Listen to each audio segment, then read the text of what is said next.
Bonjour Xavier Fontanet, Bonjour. merci de nous accorder cet entretien.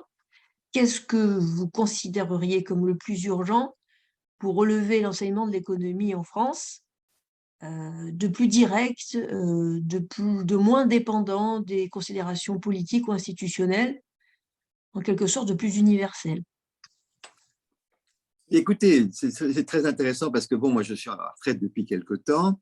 Bon, j'ai eu une vie d'entrepreneur qui a été absolument passionnante et je me retrouve absolument pas dans tout ce qu'on raconte. Alors, je me suis intéressé à l'éducation et notamment au cours d'économie et surtout l'économie qu'on enseigne aux enfants, vous voyez, en seconde, première terminale, hein. Bon. Et en fait, on appelle ça des cours de sciences économiques et sociales. Bon, sauf que ce n'est pas de la science, hein, et puis ce n'est pas de l'économie, c'est surtout du social. Quand vous prenez les livres, que vous les lisez crayon en main, il y a de 65 à 75% qui est sur le social. Ce n'est pas de l'économique. Bon, quand vous rentrez dans le domaine économique, en fait, c'est plutôt de la macroéconomie. Hein, ce n'est pas de l'économie, il y a la macro et la micro. Donc, les cours d'économie, c'est des cours de macro, très inspirés par Keynes, hein, et les bienfaits de la dépense publique. Et quand vous prenez des livres sur s'il y a 5% sur l'entreprise, alors il y a de la micro, hein, mais c'est de la micro comme ce qu'on faisait il y a 250 ans, c'était le coût de l'offre et la demande, qui sont des théories complètement dépassées parce qu'elles sont incapables d'expliquer les fixations de prix quand il y a la croissance. Or, la moitié de l'économie est en très forte croissance avec le net et toute l'informatique et le téléphone. Donc, je trouve que les cours, quand vous les lisez, quelqu'un comme moi, qui a passé 45 ou 50 ans dans l'entreprise privée complètement mondialisée, je ne me retrouve absolument pas. Et je suis ennuyé parce que je pense que les enfants n'ont pas les outils dont ils ont besoin. Alors, je me suis amusé à regarder un peu ce que faisaient les voisins parce que de toute ma vie, j'ai passé mon temps dans le monde entier, donc j'ai vraiment une connaissance assez bonne des sociétés évidemment américaines, mais la chance a voulu que je connaisse aussi bien les Asiatiques et que je vois tout ça. Et donc, j'ai fait un peu le tour. Et alors, le pays qui, pour moi, est le pays qui est proche de nous et qui est le plus à l'aise dans la mondialisation, c'est la Suisse. Et alors, j'ai demandé à mes amis suisses, mais attendez, donnez-moi les cours d'éducation pour les Suisses. Bon. Alors, restez bien assise, Anne. Il n'y a pas de cours d'économie en Suisse dans le secondaire. Le seul cours d'économie qu'on donne en Suisse, c'est un cours dans lequel on apprend à faire un compte d'exploitation, on apprend ce que c'est qu'un bilan et on apprend les relations qu'il y a entre le compte d'exploitation et le bilan. C'est les seuls cours d'économie qu'on a en Suisse. Et j'ai demandé à des amis allemands qui me disent, Xavier, il y a très très peu de cours d'économie. Les cours d'économie, ils existent dans le supérieur, mais on apprend fondamentalement aux enfants ce qu'est un compte d'exploitation aux écoles, hein, de façon simplifiée, mais quand même, ils savent ce que c'est. Et en Suisse, c'est le petit gars, il est capable de reprendre la menuiserie du papa. Hein, c'est ça qu'on leur apprend. Voilà, donc le diagnostic, il est quand même d'une spécificité française très importante. Et quand on rentre plus dans le détail sur la partie sociologie, on voit évidemment pointer Bourdieu, hein, c'est-à-dire qu'on explique qu'on est fondamentalement guidé par son origine sociale. Et alors ça, c'est terrifiant parce que l'entreprise fonctionne sur l'initiative. Et l'initiative, c'est le génie de chaque individu. Alors, si on commence à dire que l'individu n'est pas dominé non pas par son génie propre, mais par la classe sociale dont il est issu et dans lequel il a baigné, ce n'est pas tout à fait ce qui permet aux gens de s'éclater, de cultiver les prises de responsabilité, parce qu'à la limite, la responsabilité elle-même n'existe plus. Alors que la prise de responsabilité, c'est le cœur de l'économie de marché. Hein. Alors, c'est la vraie économie de marché, celle dans laquelle on vit. Hein. Et donc, je pense qu'il y a un énorme travail à faire. Alors moi, ce que j'ai fait, parce que je suis un homme très pratique, hein, j'ai décidé un peu de consacrer ma retraite. Et alors, je ne me fais pas d'illusions, hein, parce que c'est un petit colibri qui amène une petite goutte d'eau dans le feu. Hein, donc, c'est tout, tout petit. Ceci dit, je m'amuse énormément et j'ai des expériences absolument prodigieuses. Alors, j'ai commencé par chance. J'ai fait des fondations. Hein, donc, j'ai abandonné des usufruits d'actions que je disposais pour financer des bourses. Donc ça, c'est fondamentalement mon activité. J'ai ensuite lancé une école pour tous les PDG d'entreprises immigrées en France. Hein. Donc là, là, ce n'est pas des enfants, c'est les PDG. Et je les forme à la stratégie. Et ça a eu un très, très, très gros succès puisqu'on est 1100. J'ai formé 1100 entrepreneurs du quartier. Alors ça, c'est très intéressant parce que j'ai été forcé d'expliquer la stratégie à des gens qui n'ont pas le bac, hein, et qui viennent de cultures différentes. Et alors là, ce qui est absolument prodigieux, c'est qu'on se rend compte que le sens de l'économie, c'est totalement universel. C'est un langage dans lequel tout le monde se comprend. Que vous soyez musulman, juif, catholique, protestant, dès qu'on commence à discuter business, alors là, il y a une unité absolument complète. Alors ça, c'est prodigieux parce qu'on peut être vraiment universel dans ces communications. Donc ces gens-là m'ont énormément aidé à formuler la stratégie de façon extrêmement simple. Alors après, comme j'avais fait ma fondation, était abrité par HEC, je suis devenu prof HEC, donc j'ai fait des cours de stratégie HEC. Et puis alors, la cerise sur le gâteau, c'est là que la chance a joué énormément, c'est que j'ai eu les enfants d'Alain Veil comme élèves à HEC. Et c'est là qu'Alain Veil m'a dit, écoutez Xavier, venez me voir, je voudrais absolument que vous fassiez vos cours de stratégie sur BFM. Alors à ce moment-là, comme c'est devenu très sérieux, j'ai été voir le BCG. J'aurais dit, est-ce que ça vous ennuie si je popularise les idées absolument révolutionnaires de Bruce Anderson sur la stratégie d'entreprise, qui sont en fait des cours d'économie, de microéconomie dynamique, et le BCG n'y est pas du tout. Tout ça, ça a été inventé par le BCG il y a 50 ans. Aucun problème pour le populariser. Et donc, j'ai lancé ces cours à beaucoup plus grosse échelle sur BFM. Et donc, si vous voulez, ça prend un succès parce que je me rends compte que certains professeurs du secondaire utilisent des émissions pour animer leur classe. Parce qu'on m'arrête dans la rue en me disant, ah, c'est vous, Fontanet de BFM. J'y c'est moi. Ah, merci, monsieur Fontanet, votre truc, c'est fantastique. Et donc, tout ça, ça m'a encouragé. Et alors, le dernier coup que j'ai fait, c'est que j'ai fait une joint venture avec une société du Midi qui fait des jeux sérieux, des serious games. Et donc, j'ai monté un jeu qui s'appelle Stratena. STRATHENA, vous pouvez acheter ça sur Amazon ou Google Play. Et donc, c'est un jeu qui vous permet de vous mettre en position de PDG, qui prend des décisions pendant une vingtaine d'années, et vous avez des concurrents qui sont animés d'intelligence artificielle. Donc, le jeu commence par des situations très simples, deux concurrents de marché, puis vous finissez par des jeux très compliqués avec 5 ou 6 concurrents, 7 ou 8 marchés et des intelligences artificielles extrêmement fortes. Et alors là, le coup de théâtre absolu, c'est que des gosses de 10 ans arrivent à jouer et faire des scores tout à fait proches d'agrégés d'économie. Et donc là, je suis en train de pousser le truc. Et donc, j'ai commencé à faire des petites écoles virtuelles. C'est-à-dire qu'il suffit que le professeur… Alors, il faut des professeurs motivés. Parce qu'en général, les professeurs ont peur de ces jeux qui les dépossèdent de leur capacité d'enseignant. Mais quand ils sont très intelligents, ils voient que c'est un outil pour eux. Et à ce moment-là, on fait des classes dans lesquelles le prof utilise les émissions pour pouvoir… il y a 40 émissions, hein, donc il fait des classes avec ça. Et puis il y a des petits quiz, il y a des quiz, des petits examens, mais très simples. Hein. Et puis après, il y a des jeux. Et donc, des profs intelligents arrivent à animer des classes pendant 6 mois. Hein. Donc, là où ça marche, c'est surtout dans l'enseignement professionnel, parce que là, il n'y a pas de cours d'économie. Et donc là, j'ai des expériences absolument prodigieuses avec la Bretagne. Et donc, je suis parti là-dessus. Vous voyez, et je suis en train aussi de chercher à tester le jeu avec des enseignants modèle Montessori et des enfants de 10 ans. Hein. Et je me rends compte qu'un gosse de 10 ans, il comprend. Il comprend. Et voilà un peu ce que je fais. Donc, je ne vais pas dire qu'est-ce qu'il faut que la France fasse, parce que c'est un problème trop compliqué. Hein, je ne me mets pas au-dessus de mon humble condition de retraité, mais je voudrais quand même qu'on regarde un petit peu ce que je fais, parce que c'est quand même, c'est assez percutant. Hein.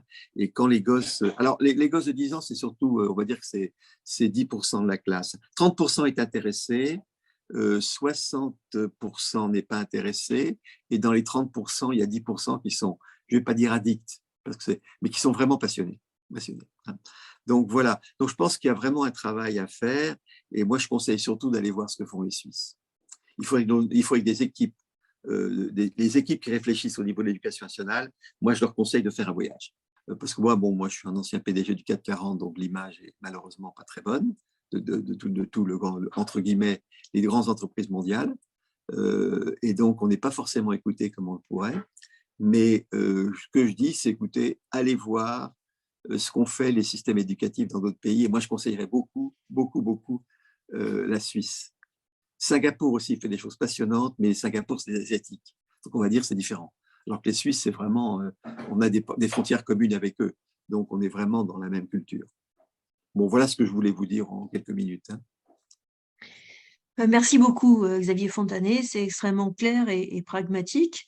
Donc effectivement, on peut trouver, très facilement l'application Stratena à partir de son téléphone et le plus simple, c'est de tester pour comprendre l'esprit de ce que vous avez développé et puis, effectivement, quitter peut-être les horizons, apparemment, glorieux de la macroéconomie, mais dans laquelle pas grand-chose n'est très accessible et très compréhensible, hein. On se demande parfois si ça l'est d'ailleurs par nos dirigeants.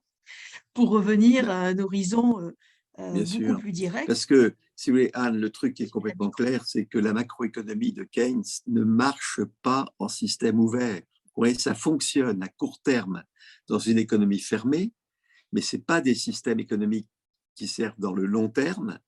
Et surtout, ça ne fonctionne pas en système ouvert, parce que ce que vous faites, c'est vous augmentez les importations. Donc, vous aggravez le problème que vous voulez régler. Et ça, donc, il faut un jour quand même qu'on se rende compte. D'ailleurs, les plus grands tenants de la politique keynésienne commencent à reconnaître que les multiplicateurs ne marchent pas. Et je me suis rendu compte en discutant avec les enfants qu'ils ne comprennent pas. En fait, ils ne comprennent pas les gosses. Mais comme ils sont très intelligents, ils sont capables de répondre pour avoir de bonnes notes, mais sans y croire. Donc, ils savent ce qu'il faut dire pour avoir une bonne note du prof, mais ils n'y croient pas quand on discute vraiment avec eux. Donc, dès qu'on leur montre un compte d'exploitation et un concurrent, ça devient un jeu. Et donc, à ce moment-là, tout de suite, ils jouent et ils comprennent. Et en fait, ce jeu, c'est la vie.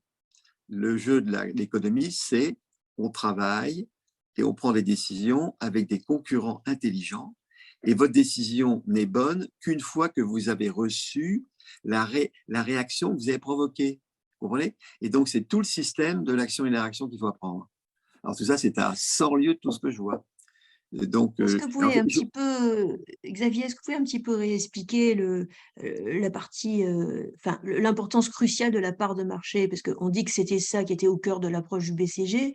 Vous avez beaucoup insisté sur cette dimension-là et c'est vrai que dans l'approche qu'on apprend, en économie, à Sciences Po ou ailleurs, on ne raisonne pas du tout à partir de la part de marché. voilà. Effectivement, on raisonne à Alors, partir, l'origine, d'autres si vous considérations. voulez, l'origine de la découverte de la valeur de part de marché, et vous posez l'excellente question parce on va aller au cœur du sujet. Le cœur du sujet, c'est la courbe d'offre et de demande qui ne marche que quand il n'y a pas de croissance. Parce que dès que vous avez de la croissance, c'est impossible de faire une courbe d'offre parce qu'elle bouge tout le temps. Et donc, vous n'avez pas d'équilibre, vous avez une dynamique du prix. Et là, c'est la grande découverte de Bruce Anderson qui s'appelle la courbe d'expérience. Il a découvert le phénomène de la courbe d'expérience dans un mécanisme de Big Bang qui étaient les métiers de très, très forte croissance. C'était ce qui se passait dans les microprocesseurs, donc, qui sont au cœur de nos ordinateurs et de nos téléphones. Dans les années 70, ça a été le début, les prix étaient divisés par 10 tous les 4 ans parce que l'entreprise, le métier croissait à 200% par an. Et donc, Bruce Anderson s'est intéressé au mécanisme de prix et on s'est rendu compte que en inventant une notion qui n'est pas la production annuelle, mais la production cumulée depuis le début de l'industrie, c'est-à-dire la notion de l'expérience qu'a accumulée toute l'industrie, on arrivait à expliquer l'évolution des prix par une courbe d'expérience. Donc, c'est très simple, c'est que les prix baissent de 25% chaque fois que l'expérience cumulée double. Donc, quand ça croît à toute vitesse, ben, les prix baissent de 50% par an, vous voyez, même plus. Bon. Et puis, alors, au fur et à mesure que la croissance tombe, l'expérience cumulée s'accumule moins vite et les prix descendent moins vite. Et quand vous avez des métiers qui croissent à 2-3%, comme la moyenne des marchés de l'économie, ben, il faut 30 ans pour doubler l'expérience cumulée. Et à ce moment-là, la baisse de prix chaque année n'est même pas d'1%. Donc, on ne la voit pas. Mais le phénomène sous-jacent est le même. Alors, après, le mécanisme, une fois qu'ils ont compris ça, les choses se sont enchaînées à toute vitesse parce que si les prix baissent, c'est que les coûts baissent. Hein. Quand les prix baissent, si les coûts ne baissent pas, tout le monde est en faillite. Et si les coûts baissent plus vite que les prix, les marges grossissent et la concurrence les fait tomber. Donc, on a forcément un même fonctionnement pour les coûts. Alors, dès qu'on a trouvé des coûts, on s'est rendu compte effectivement que les coûts baissaient exactement que le même prix. Alors, à partir du moment où les coûts dépendent de l'expérience cumulée, c'est évidemment que celui qui a plus d'expérience que l'autre, il a des coûts plus bas. Et comme au bout de quelques années, l'expérience est corrélée aux parts de marché, parce qu'on accumule la vitesse des parts de marché, on s'est rendu compte que les gens qui avaient des parts de marché plus fortes avaient des coûts plus bas. Et comme le prix de marché est le même, les marges ne sont pas les mêmes. Donc, à ce moment-là, tout le BCG a commencé à regarder les comptes d'exploitation de tous les concurrents mondiaux en fonction des parts de marché. Et puis, on s'est rendu compte qu'effectivement, les leaders sont plus rentables. Et alors, les choses sont très simples. Dans l'automobile, vous avez deux concurrents extrêmement rentables. C'est dans les voitures classiques, c'est Volkswagen et Toyota. Alors, regardez les comptes d'exploitation, vous allez sur Internet, vous les voyez. Vous allez voir que Toyota, même dans les pires années, fait 12-13% d'operating. Et vous voyez que toutes les sociétés qui sont à 2 millions, 3 millions de voitures sont à zéro de marge. Donc, partout. Bon, vous voyez Tesla actuellement est très rentable parce que dans le moteur électrique, c'est lui qui est très loin le plus gros. Il est plus rentable. Donc, vous voyez partout ce phénomène de part marché. Donc, ça a été la base des découvertes du BCG. Et il y en a une deuxième qui est aussi importante. Et là, il y a une supériorité par rapport à l'économie classique qui est monstrueuse. C'est que Bruce Anderson s'est rendu compte que le capital engagé était proportionnel au chiffre d'affaires. C'est-à-dire qu'il y a un parallélisme entre le chiffre d'affaires de l'entreprise et l'ensemble des capitaux qu'il faut engager pour faire tourner l'entreprise. Alors, à partir de là, vous ouvrez une nouvelle piste phénoménale, c'est que le résultat de l'entreprise, si vous le réinvestissez, eh bien, vous faites croître l'entreprise. Et donc, il a commencé à comprendre l'effet du dividende qui freine la croissance, l'effet de l'endettement qui l'accélère. Et donc, il a relié toute la finance, c'est-à-dire toute la connaissance du bilan, à l'exploitation. Alors qu'avant, les mondes étaient séparés. Et donc là, vous devez une deuxième pièce fondamentale. Et puis après, donc, il y a le fameux portefeuille, les vaches à lait et tout ça.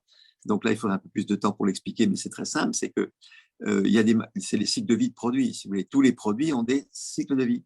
Ils montent parce qu'ils remplacent un autre produit, et puis et après ils descendent, ils descendent, et donc tout ça, ça fait un cycle de vie. Juste une question, parce que quand vous pardon de poser des questions très, très simples, mais ce que vous expliquez aujourd'hui, la première partie que vous avez expliquée sur les parts de marché, en définitive, comment on peut avoir finalement des nouveaux entrants? Parce qu'on a l'impression que les plus gros sont indétrônables. Voilà, Comment mais quelqu'un peut arriver à rentrer? vous êtes une sacrément bonne élève. Vous êtes une sacrément bonne élève. Alors, qu'est-ce qui se passe en fait? C'est qu'il faut comprendre les cycles de vie des produits. C'est que tous les produits ont des cycles de vie.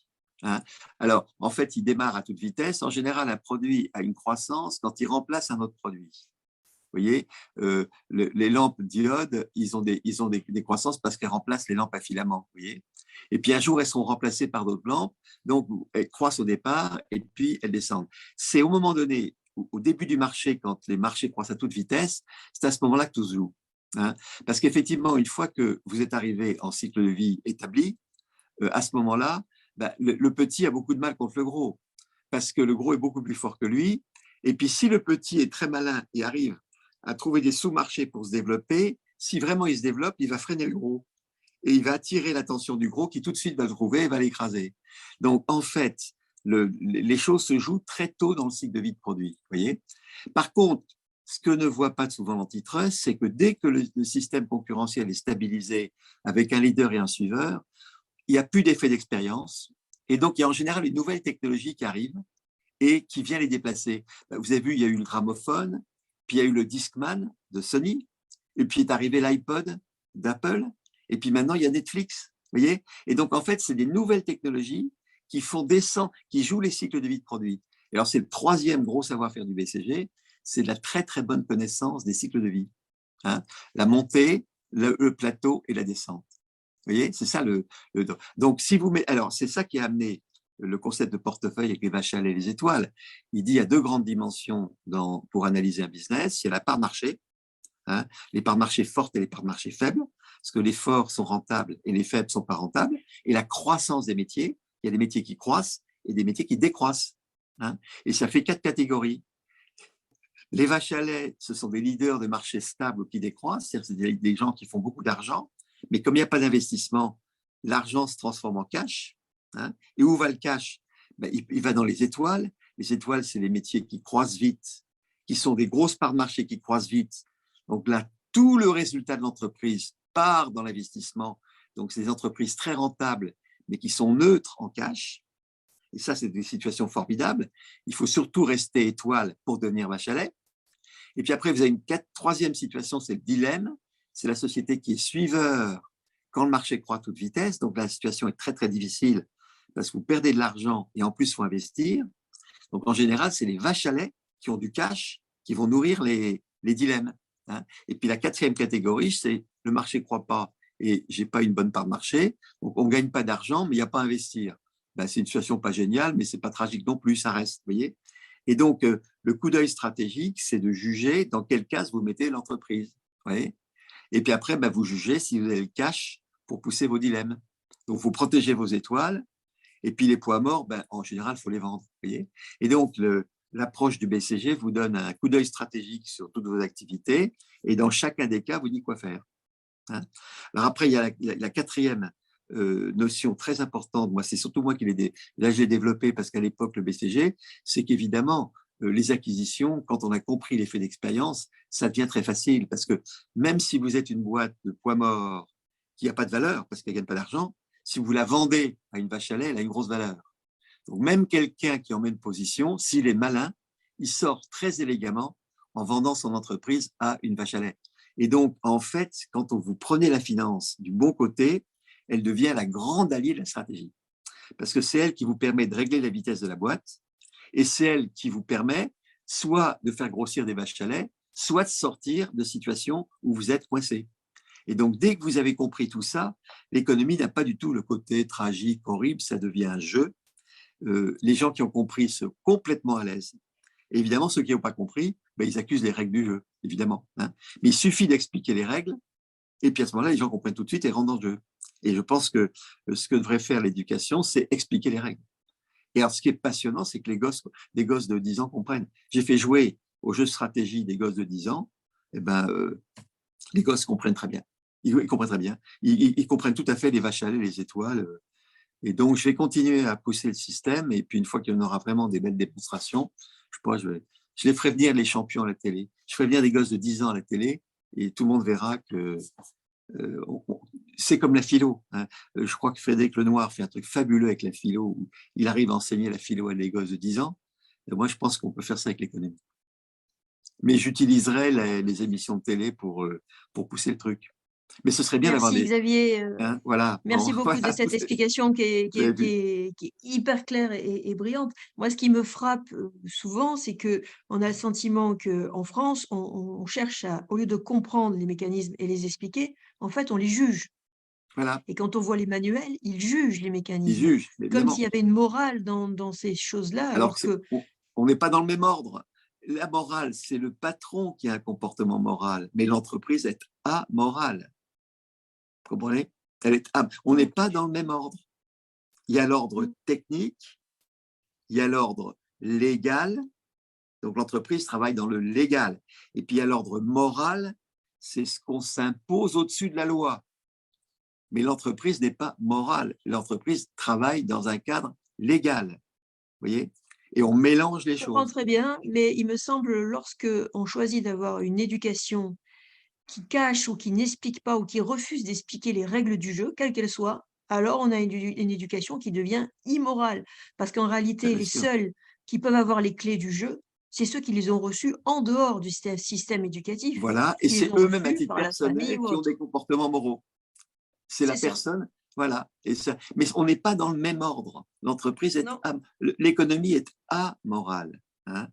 Et l'économie est Et quand on réglée voit les par le exemples, droit. Xavier, qui sont donnés dans les livres d'économie, c'était Bien le sûr. cas il y a 20 ans, mais c'est encore largement le cas Mais bien aujourd'hui. sûr. En général, ce sont des exemples, qui présentent le patron, comme une sorte d'escroc, de suceur de D'exploiteur, sang oui. C'est un exploiteur et ou un d'exploiteur. escroc. Mais vous voyez, par exemple, le mot compte d'exploitation, vous voyez, c'est comme si le résultat venait de l'exploitation. Il faut rebaptiser les mots, vous voyez. Il faut rebaptiser. Il y a beaucoup de mots à rebaptiser. Parce que le compte d'exploitation, c'est un mot qui a été inventé pour détruire l'entreprise. C'est pas, moi j'ai connu des entreprises qui centuplent de taille et de résultats. c'est pas en exploitant les gens qu'on centuple le résultat, hein. Donc, il y a d'autres phénomènes qui arrivent. Et ça, il faut l'expliquer. C'est le phénomène de Comment vous croissance. l'appelleriez, vous, le compte d'exploitation, du coup? Ben, compte de résultat, c'est le résultat. Je dirais, je parle du résultat de l'entreprise, j'enlèverai le compte d'exploitation. Vous voyez? Le capital, vous voyez, qui est très mal vu. Ben, en fait, quand vous réfléchissez, le capital, c'est toujours de l'épargne réinvestie. Vous voyez? Le capital, c'est de l'épargne réinvestie à risque. C'est de l'épargne réinvestie. Bon, si on veut enlever, j'ai rencontré des professeurs d'éducation nationale qui m'ont dit votre jeu c'est fantastique, mais il faudrait enlever les mots. Il ne faudrait pas mettre le mot capital. Il ne faut pas mettre dividende, par exemple. Ben, on va dire liquidité. Hein, l'entreprise, elle est liquide.